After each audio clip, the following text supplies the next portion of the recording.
What is the most paranormal or unexplainable events you have witnessed? I have one. It must have been some kind of hallucination, but it really scared me. I was sitting in my bed watching YouTube for a couple hours. I got up and reached forward to set something on my nightstand or whatever. I had this strange indescribable feeling that I hadn't actually moved from where I was sitting at all.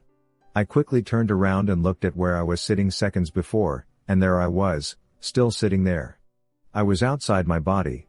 I could see the shocked, horrified expression come to my face at such a strange sight.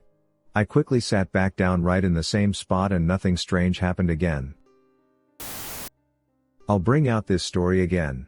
It happened to me 7 years ago and I can't figure it out, but I lost an hour of time in what felt to me like minutes. At the time I was working from home after a serious illness diagnosis. I had settled into a routine. Up at 7 a.m. and do house stuff and shower, then at 8 a.m., start prepping my work and laying out my day. Phone calls and emails from 8 to 9. This is all I remember. It was 7:55 and I brewed a cup of Keurig coffee on my kitchen located on the main floor of my house. I went upstairs to my office and turned on my computer to settle in, and realized I forgot the coffee in the kitchen. I went back downstairs and got the coffee as soon as I realized I forgot it.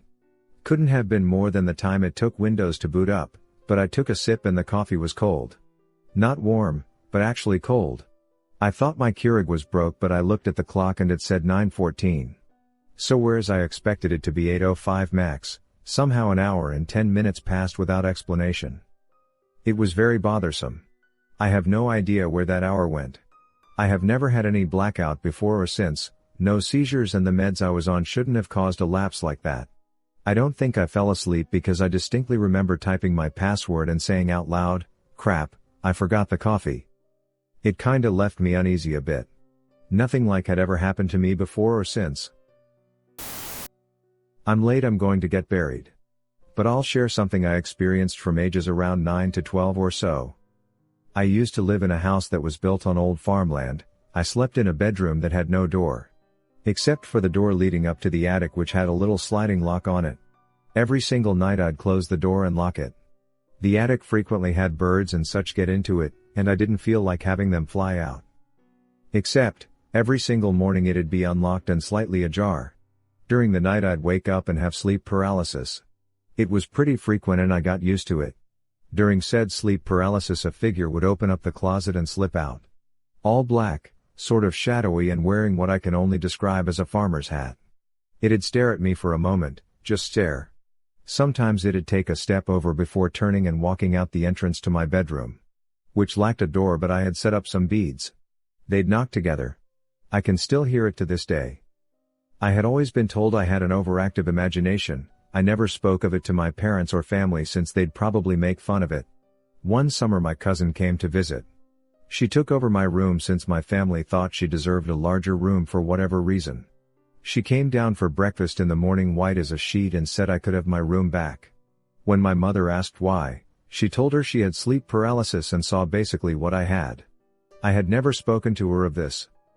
Years later, once we had moved out of the house, my mother told me something. Her bedroom was on the same hallway as mine, and she always slept with the door open. She told me some nights she'd wake up just to see a figure pass by the bedroom quickly. She stopped getting up to check it after the first few times, but the house always gave her the creeps. I don't really know if it was a shared delusion or what, but it still scares me a bit to this day. After my mother died, I went to her grave a few times a week. I usually had my kids with me, and this one day as we passed all the older cemeteries, my eldest son, who was 6 at the time, asked, "Mom, what are all those people waiting for? Why are they just standing there?" The cemetery was empty and not a single human was there. When we got to my mom's grave, he held my hand and said, "Don't worry, Grandma is with Mom, and they are happy." Mom was my mother's sister who passed away before my husband and I were even married. My son knew nothing of her or what we called her. He also would tell us when someone had died in a house. When I was 13, I woke up in the middle of the night to a strange man's voice. I couldn't understand what he was saying because he was talking really fast, but at one point I heard it say my brother's name and then it started laughing maniacally. My dad heard it too and came running into my room and turned the lights on. No one was there. Absolutely no explanation. Another time, I woke up in the middle of the night and I heard what sounded like a cult gathering right outside my window. It was like 3 a.m. and I could just very clearly hear a group of people singing/chanting while a baby wailed. After about 10 to 20 minutes it suddenly stopped. My stepdad found our puppy Eddie on the side of the road. Someone had thrown him out of a moving car and he had broken legs, broken teeth, a swollen and closed eye, and was severely dehydrated. My stepdad took him to the vet and paid quite a bit of money for surgeries to get Eddie fixed up. He got attached to the doggo, so we ended up adopting him. After that, even though he was the family dog, he was best buds with my stepdad. Anywhere my stepdad was around the house you could find Ed tagging along. Eddie and I grew up together. He died while I was in college and my parents buried him in a pet cemetery. Since it was sort of sudden and I was far away, I didn't get to say goodbye.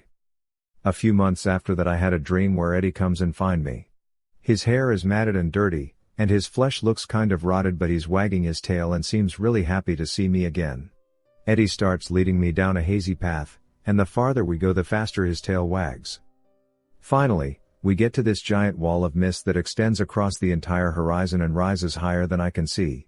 Eddie gets real close to it before trotting back to me. He licks my hand, gives me a couple of nose boops and whines a little. Then he turns around again and starts to do that happy dog prance toward the wall until he finally passes through it. I can sort of see his outline jumping up and down excitedly next to a human-shaped figure. I jog after Eddie and reach my hand out to touch the wall, hoping I'll be able to pass through it, too. That's when my cell phone rings in real life, waking me up. When I answer it, my mom is on the other end crying. My stepdad had just died of a heart attack. Unsure if it's a haunted house or more of something becoming attached to me. Not long after I met my current boyfriend I would spend the night at his house. Normally I fall asleep as soon as I hit the pillow, but at his house I would be awake super late feeling creeped out. I blamed it on being in a strange house. After a while I used to fall asleep at a decent time, but I would wake up 2 to 3 a.m. and try to let my eyes adjust to the darkness. Small town, very little light pollution. Once I would adjust, I felt like I could see a little boy on top of the grandfather clock. This would happen every night for a while. I never felt scared, just confused. It looked like a boy wearing older style pajamas kicking his legs on top of the clock. Still I would blame it on sleep paralysis/dreaming or my imagination. When I would go back to my parents' house for the school nights, I would start waking up in the middle of the night seeing the same apparition sitting on the dresser or ledge in my room. I slept alone in the basement of the house. After months of seeing the little boy I wanted to sleep upstairs again as I figured my mind was just getting to me. One evening I was home alone as my brother and parents were gone to some appointment. I happened to fall asleep on the couch in the living room, only to dream that the little boy was knocking down my mom's ornaments that were on the coffee table. I woke up in a cold sweat and looked at the table. Sure enough, the ornaments were broken. Of course they could have been broken beforehand and I never noticed. It started to get chilly in the living room, so I moved to my mother's bedroom to watch TV before they came home. In her bedroom I kept seeing stuff out of the corner of my eye that looked like the little boy, but never really had a full-on view. At this point I was sure it wasn't sleep paralysis/dreaming because I could move when I woke up, and sometimes I would be wide awake. I fell asleep in my mom's bed and woke up to the little boy laughing and running in the closet. Friday of that week I went to my boyfriend's house and he knew something was up, but I wouldn't tell him out of fear that he would think I was crazy. That night I was helping his mom bake, and I happened to mention that I was having really weird dreams about a little boy, and she asked me if he was a young one with his jammies on. She knew what I was talking about. She told me that their house was pretty old and all throughout the time they lived there strange stuff would happen, such as stuff being moved or hearing voices or laughter, but the past 6 to 8 months things had stopped happening.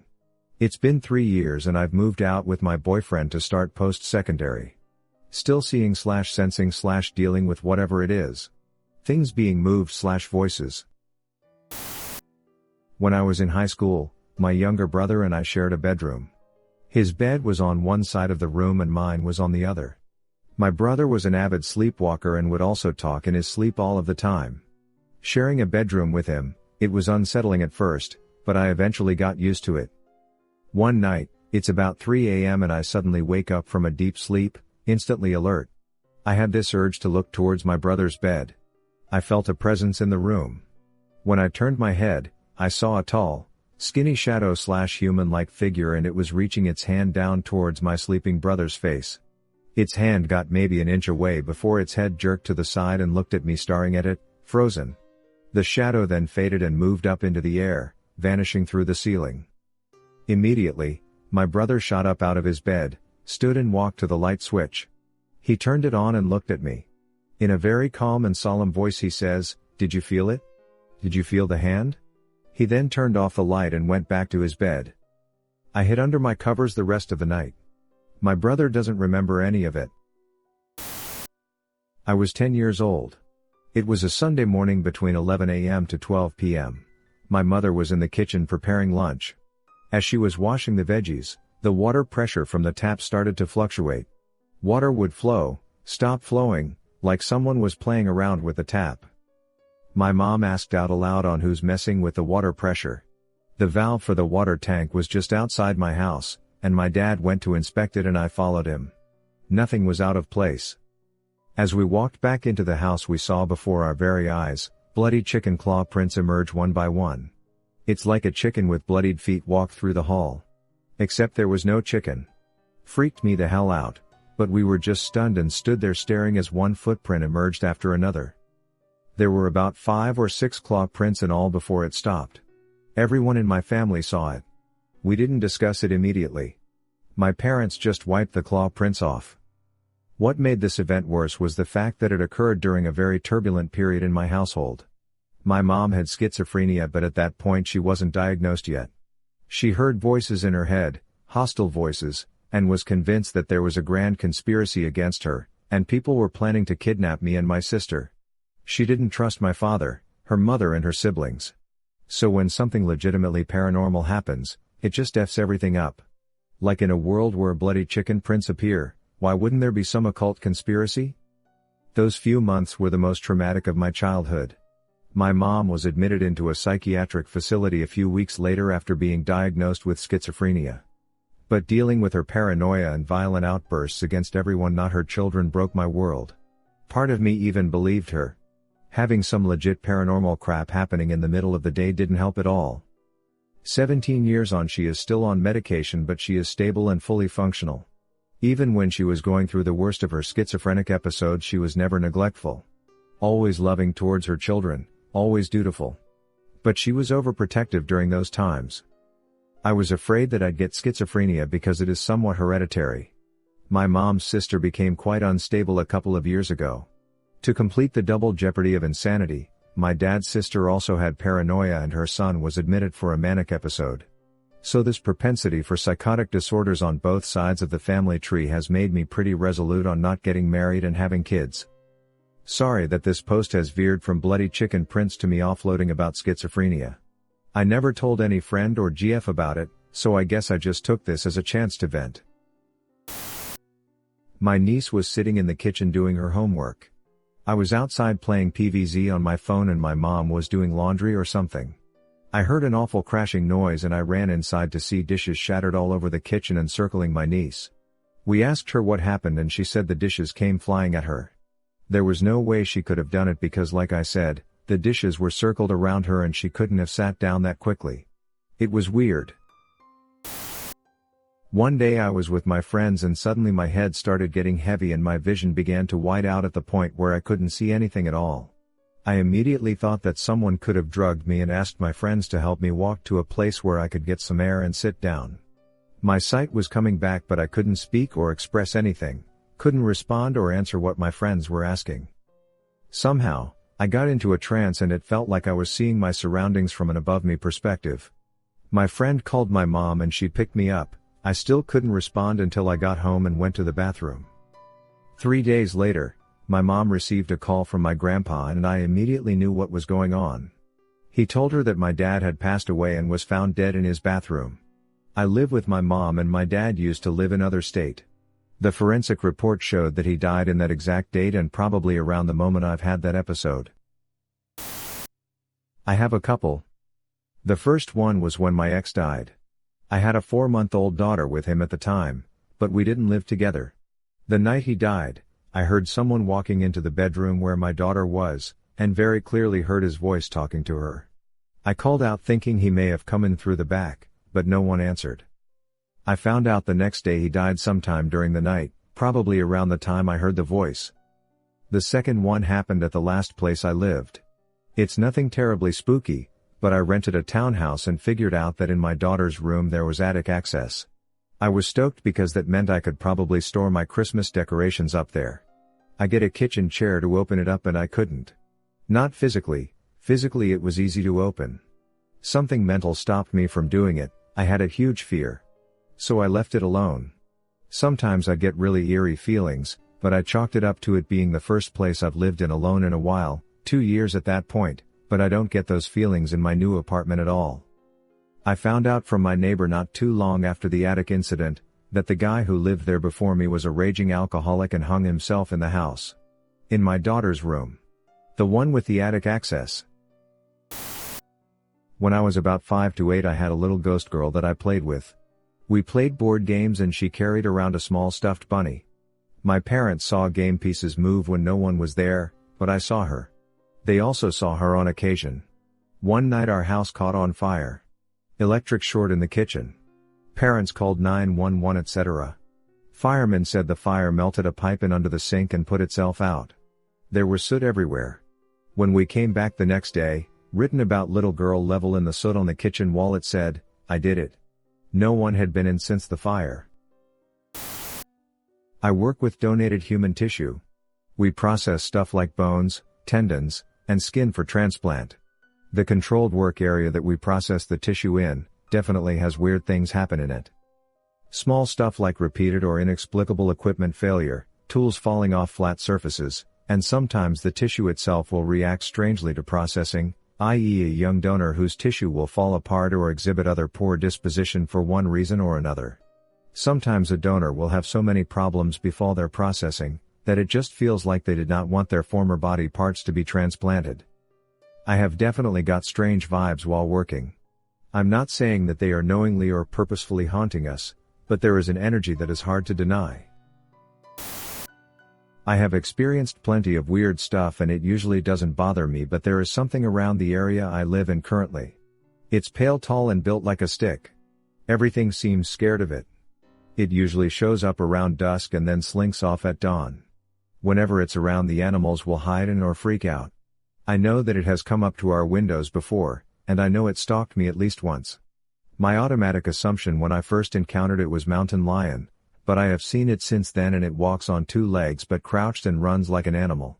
If this was a bear it would not be so stick-like. It's unexplained and possibly paranormal.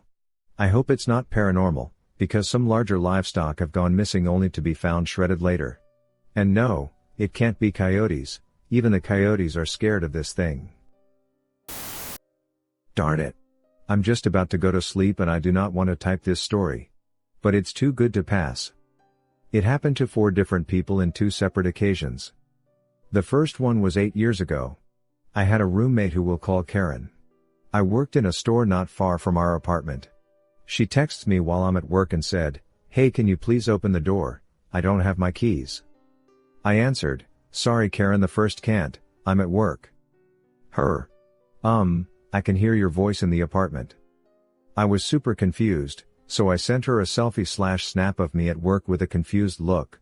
She could hear me talking. The apartment had paper walls so she could actually make out what I was saying. A few minutes later her boyfriend arrived, he heard me too, and as soon as they put the key in the door the voice stopped. Few weeks later my then best friend and I come back from a bar or a concert, I don't remember which. We enter my apartment building and I hear Karen's voice through the door. She had a very loud voice. I look at my friend and like, looks like Karen's home. I put the key in the door, voice stopped. I get inside, there's no one there. My best friend had heard Karen too, mind you. Clear as day, so there's no way I could have imagined it. When I was in junior high school I was good friends with a girl who had some mental health issues.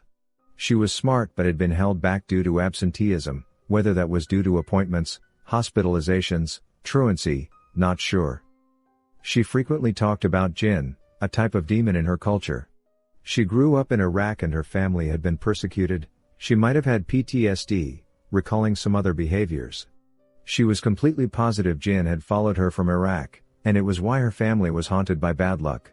Her father's anger, their poverty, her mother's sickness, her own nightmares, failing grades, and sadness. She saw Djinn everywhere, dark shadows all around our high school and classroom. Sometimes I couldn't find her at lunch because she'd just lock herself in the bathroom, and wouldn't come out until they were gone. I went to her house for a sleepover once and saw flickers of shadows in my periphery all evening. The air felt thick and oppressive, and when I woke up in the middle of the night there was a silhouette standing over me. I pretended to be asleep and it was gone in the morning. Obviously, in retrospect, I saw those things because her house was dark and her mother was a hoarder, items piled across the windows and everything covered in dust. And the silhouette was a family member. But at the time, because my friend always ranted and raved with such conviction about misfortune from the Djinn, I was convinced it was an unexplained event. On the way home from a wedding with my partner, who was driving, and the kids flat out after picking them up from the babysitter. I was stone cold sober because I didn't think it would be fair for me to drink if he was driving.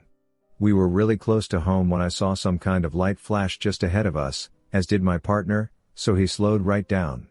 When I looked up, I swear to God all I could see was the underside of a plane as if it was just about to land behind us. I said it in such a panic that my partner stopped the car suddenly. When I told him, in a slightly less panicky voice, he just stared at me as if I'd just lost the plot. Where we were you would have difficulty flying a little drone, never mind a giant plane. We drove on around 200 meters, with me saying I swear to God it was a dark green color, and I could see the two landing gears towards the back. My partner just stopped the car in the middle of the road and I looked. It was like there were two little balls of fire floating above us, about 2 stories high, in front of the car. We jumped out, it was safe, no traffic, all you could smell was burning, and it got really foggy but it started off as 2 floating balls of fire, but when we looked around you could see loads through the fog. We watched them for about 2 minutes and then all of a sudden, they all flew off in different directions. Our house was 2 minutes away, we got the kids inside then went online to see if we could figure it out, but we couldn't.